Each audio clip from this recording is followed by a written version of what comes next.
அனைவருக்கும் வணக்கம்.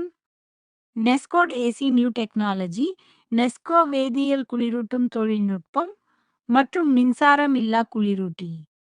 1. அறிமுகம்.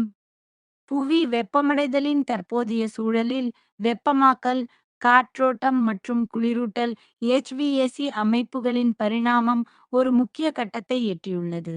பாரம்பரிய குளிரூட்டும் முறைகள் அதிக புவி வெப்பமடைதல் திறன் GWP கொண்ட குளோரோஃப்ளோரோ கார்பன் CFC போன்ற குளிரூட்டிகளை ரெஃப்ரிஜரன்ட் சார்ந்துள்ளன.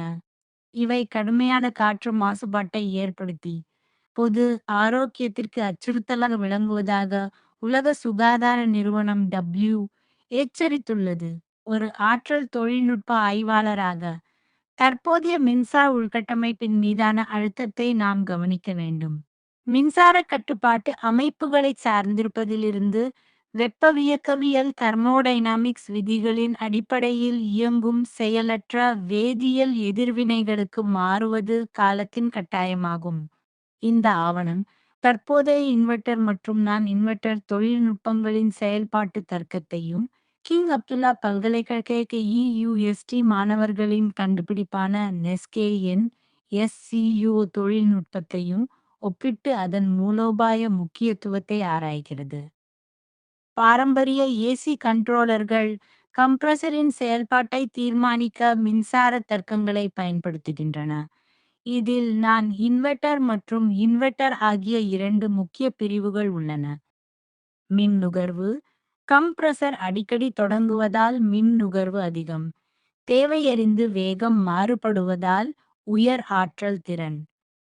இன்வெர்ட்டர் தொழில்நுட்பமானது துடிப்பு அகல பண்பேற்றம் பல்ஸ் விட்த் மாடுலேஷன் PWM மூலம் கம்ப்ரஸர் வேகத்தை சீராக்குகிறது. நவீன ஆற்றல் தரநிலைகளை எனர்ஜி ரேட்டிங்ஸ் பூர்த்தி செய்ய இது அவசியமாகிறது. இருப்பினும் இந்த அமைப்புகள் சிக்கலான டிஜிட்டல் உள்கட்டமைப்பை சார்ந்துள்ளன. மின்சார கட்டுப்பாடுகள் பாதுகாப்பிற்கு முன்னுரிமை அளித்தாலும் அவை கட்டமைப்பு ரீதியான சிக்கல்களை கொண்டுள்ளன. இதுவே நெஸ்கே போன்ற செயலற்ற தொழில்நுட்பங்களின் தேவையை உறுதிப்படுத்துகிறது. 3. நெஸ்கோ தொழில்நுட்பம் வெப்பம் உறிஞ்சும் வேதிவினை எண்டோதெர்மிக் ப்ராசஸ். மின்சாரம் இல்லா குளிரூட்டலின் பின்னணியில் உள்ள அறிவியல் கிங் அப்துல்லா பல்கலைக்கழக மாணவர்களின் கண்டுபிடிப்பால் புதிய பரிமாற்றி பெற்றுள்ளது. இது எந்திரவியல் உந்தத்திற்கு பதிலாக வேதியியல் ஆற்றலை பயன்படுத்துகிறது. செயல்பாட்டு படிநிலைகள். 1. வேதி எதிர்வினை. ஒரு கொள்கலனில் உள்ள நீரில் அம்மோனியம் நைட்ரேட் அம்மோனியம் நைட்ரேட் படிகங்களை சேர்க்கும்போது வினை தொடங்குகிறது. 2. வெப்பம் உறிஞ்சும் வேதிவினை எண்டோதெர்மிக் ப்ராசஸ். அம்மோனியம் நைட்ரேட் நீரில் கரைய தேவையான ஆற்றலை சுற்றுப்புற காற்றிலிருந்து வெப்பமாக உறிஞ்சுகிறது. இதன் விளைவாக சுற்றுப்புற வெப்பநிலை குறைகிறது. 3. மீளுருவாக்கம் ரீஜெனரேஷன்.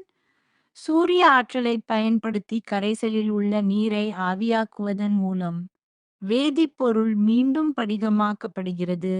ரீகிறிஸ்டலைசேஷன். இது ஒரு மூடிய சுழற்சி க்ளோஸ்ட் லூப் சிஸ்டம் முறையாகும். அதனால் என்ன?